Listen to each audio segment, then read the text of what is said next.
I just filed a story on the case of Kilmar Abrego Garcia, and I want to walk through some of it with everyone here on the show today.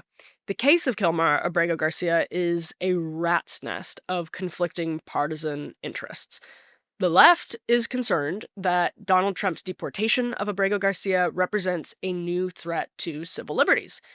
The right, meanwhile, is worried that every effort to deport non citizens will be obstructed to the point of paralysis. So I want to ask here, can both of those takes be correct? I think the answer is yes. Abrego Garcia's story first caught media attention. You'll remember this back on March 31st when The Atlantic published a story with the headline, quote, "An administrative error sends a Maryland father to a Salvadoran prison." The quote, Maryland father designation, while technically accurate, infuriated the right because a judge found sufficient evidence to determine that the man was a member of criminal gang MS-13, which went unmentioned actually in the initial Atlantic story. I actually went back and double checked that initial Atlantic story myself. They mentioned the allegations, but they didn't mention in that story that a judge had found that found enough evidence to say that that was sufficient, that he was a quote verified member of MS-13. And the quality of that evidence has since been the subject of a raging debate. I myself have looked at the evidence and said, wish the Trump administration would produce something more here to prove the MS-13 front.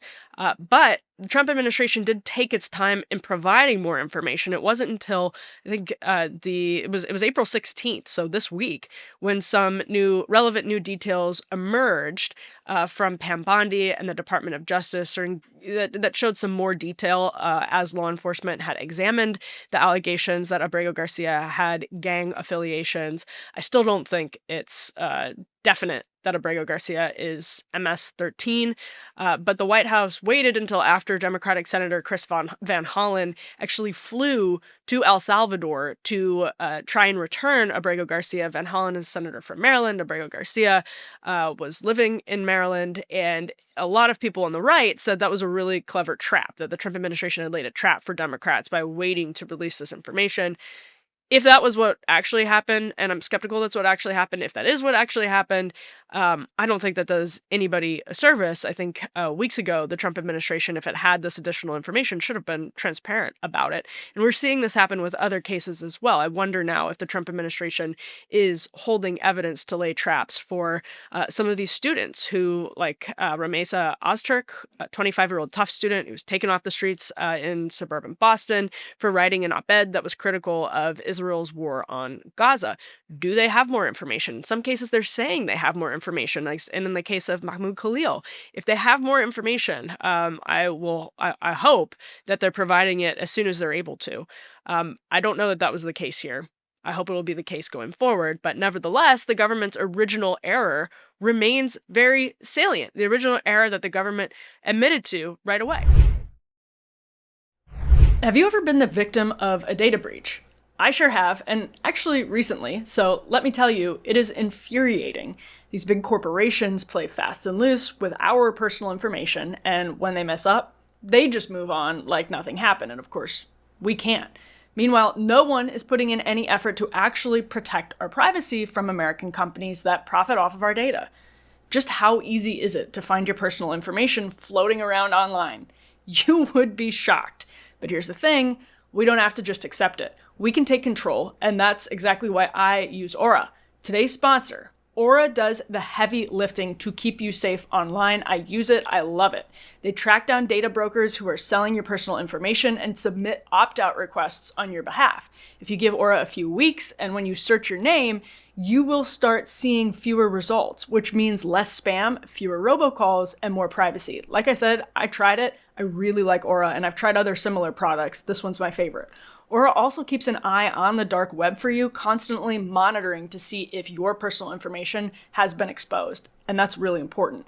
If it has been exposed, they send instant alerts right to your phone so you can act fast, which is critical. And parents, listen up. Aura's parental control features actually help you keep your family safe too.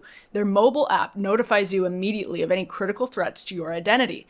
Oh, and did I mention they also have a built-in VPN with 100 plus virtual locations, so I know wherever I am, I can work and browse securely. Most importantly, Aura has your back in case the worst happens. If someone tries to use your stolen data to access your bank or credit accounts, you will know right away. And if things really go south, they offer up to $5 million in identity theft insurance. So here's the deal. Stop leaving yourself wide open to data breachers and brokers. Take control. Go to aura.com/undercurrents to start your 14-day free trial. That is enough time for Aura to find out if your personal data is already out there. And trust me, you'll want to know. So thank you, Aura, for sponsoring this video. As The Atlantic noted, whether Abrego Garcia should be allowed to stay or not, he was protected by a, quote, withholding of removal status from the government at the time of his deportation to El Salvador. And that is an error that the Trump administration, again, conceded right off the bat. Now, it doesn't mean that Abrego Garcia was protected from deportation. It means very specifically he was protected from deportation to El Salvador. The fight is now mostly about whether Abrego Garcia should be returned. The Supreme Court said Trump must, quote, facilitate his return, but the administration is arguing that because Abrego Garcia is a citizen of El Salvador, it cannot compel Nayib Bukele to act. Trump's Solicitor General John Sauer wrote last week, quote, Abrego Garcia is a citizen of El Salvador being detained in El Salvador by the government of El Salvador. To demand Abrego Garcia's return is thus to demand that a foreign nation release one of its own citizens from one of its own detention centers and return him to the United States. So that's correct, by the way. Like, that's absolutely accurate.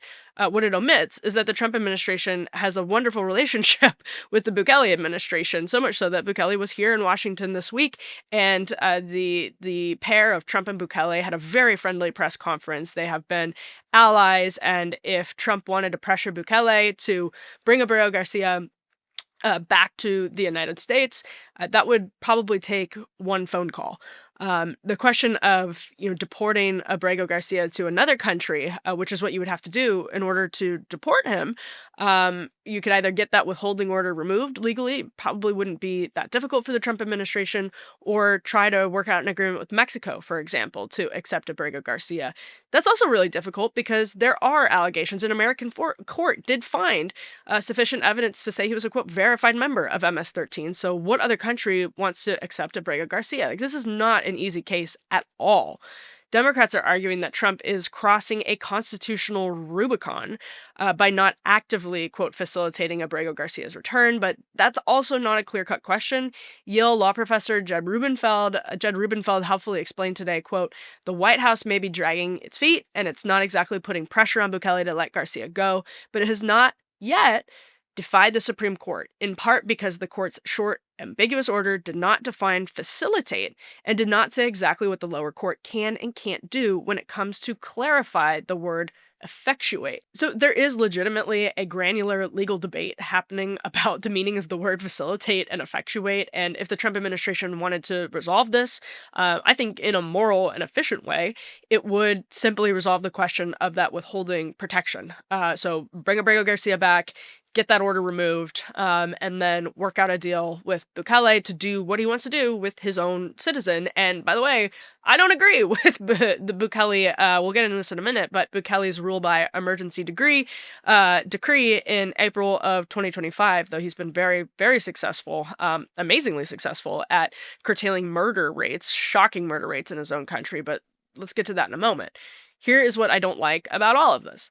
Democrats did not exactly flock to the southern border when the Biden administration's policies incentivize a humanitarian catastrophe of historic proportions. 8 million. We had David Leonhardt on the show of the New York Times to talk about his groundbreaking reporting. 8 million, net of 8 million people came into the United States, or living in the United States now during the Biden administration. That is the population of multiple American states, decent-sized American states, not just Montana, put together.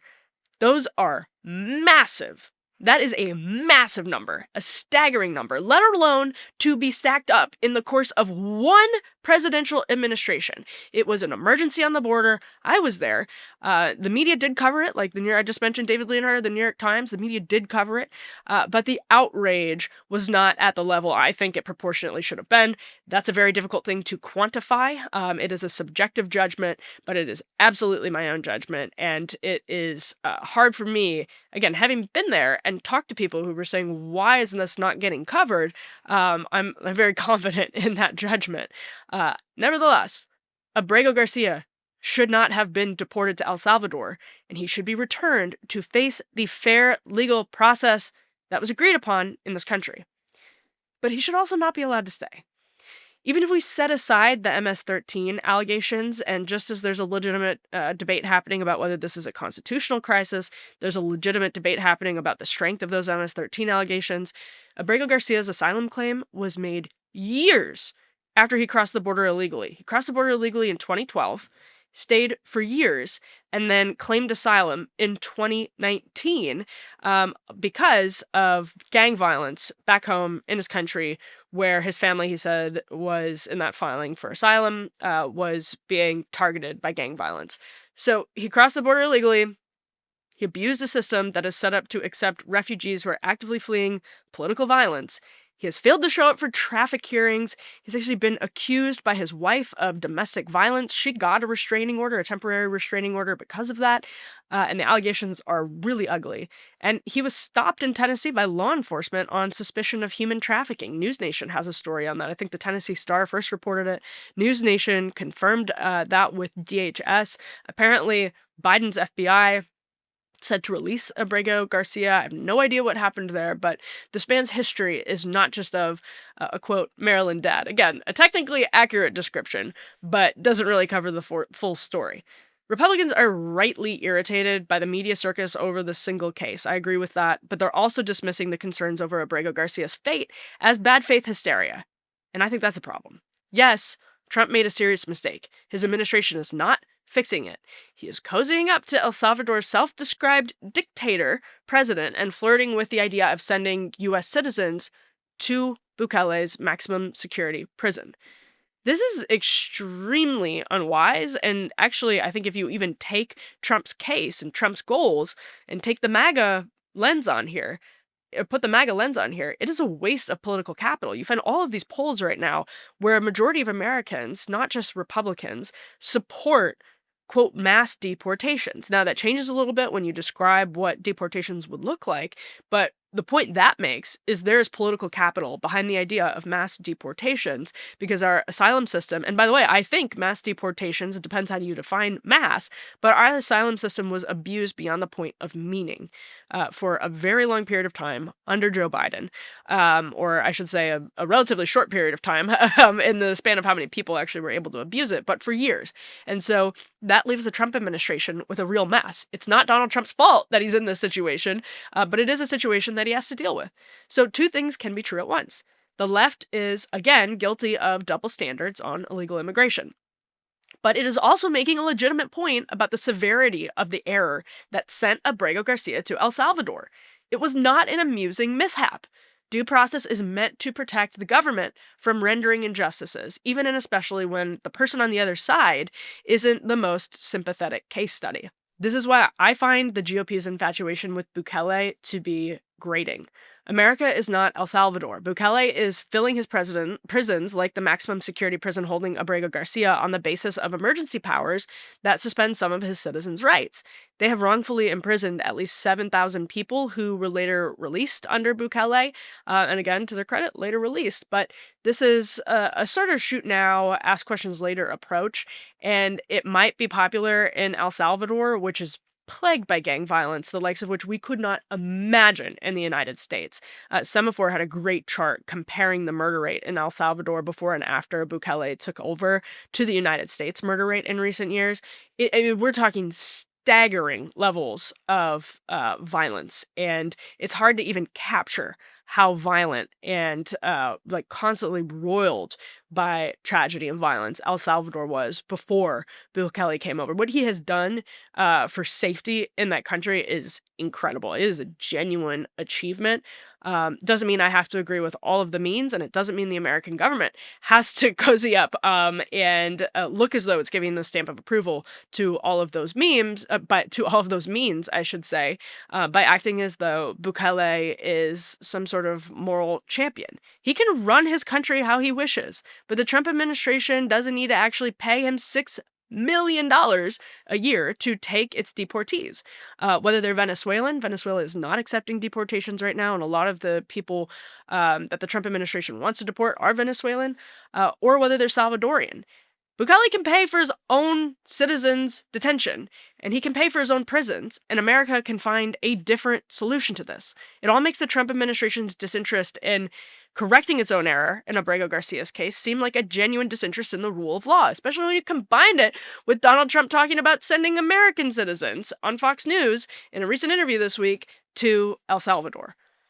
This case highlights the flaws in both of the, let's say, both the left and the right's takes on the case of Abrego Garcia. While Democrats are absolutely right to call out the Trump administration's serious mishandling of Abrego Garcia's deportation, their sudden concern is a little bit much, given their muted response to the Biden-era border crisis. So, in exposing the left's double standards, Trump has also revealed double standards because the Trump administration right now is calling Zelensky a dictator and calling for Zelensky to return to elections. By the way, I think that makes a lot of sense. Even Lindsey Graham has said that has said that Zelensky should face elections. But this is the Trump administration standards. This is hurting their ability to do what they say they want to do. And it's not moral either. There's a better way to do all of this. I do think the right is going to come to regret its sort of tongue-in-cheek flirtation with Bukele. I think it makes sense to have a diplomatically strong relationship with Bukele as the United States. For example, DropSite has reported that Bukele is, and this is not in a good sense, Bukele has cut deals or appears to have cut deals with the Trump administration. You may remember a big announcement about an arrest of a top MS-13 target here in the US, actually in Virginia a few weeks back. Well, that guy had the charges dropped and he was deported to El Salvador. And DropSite reports that's because he has information that Bukele doesn't want to get into the US government's hands about Bukele's cooperation with gangs to cut down on the violence. Again, maybe that's fine for Bukele and his government, but it doesn't mean that our sort of diplomatic relationship has to corrupt our own government and our own standards in the process. We do need Bukele. We need a diplomatic relationship with him to deport Salvadorans. There are a lot of Salvadorians in this country who may face deportation. This is a problem with our diplomatic relationship with Venezuela, with our diplomatic relationship with Cuba. These are not easy questions to answer, but I do think the right is going to come to regret its sort of tongue-in-cheek, own the libs, meme-friendly flirtation with Bukele. Again, I'm not saying it's all wrong across the board. I'm just saying I don't like it. And this case study of Abrego Garcia is a really interesting one because it's just this rat's nest of conflicting partisan interests. And when you start to pull the threads out and disentangle them, you're left with a story that I think Tim Carney puts really well, or a conclusion I think Tim Carney puts really well. 1, Abrego Garcia was here illegally and had no legal right to remain in the United States. 2, it was unlawful for the Trump administration to send him to El Salvador without further due process. And the last question that needs to be answered if we accept those 2 points is which matters more. Both can matter, and that's what both parties are answering. I think they both matter, but one side is acting as though one doesn't matter at all, and the other side is acting as though one doesn't matter at all. And the truth is, I think both points matter. So here we are. Make sure you subscribe at the end of this crazy story. Make sure you subscribe to undercurrents.tv. That's our Undercurrents community. We do premium episodes with our audience, give you an email address to talk to us directly, and a weekly newsletter. There's also all kinds of other good content from Unheard you can get with that. Subscribe wherever you download your podcasts and on YouTube as well. We will see you back here with more Undercurrents soon.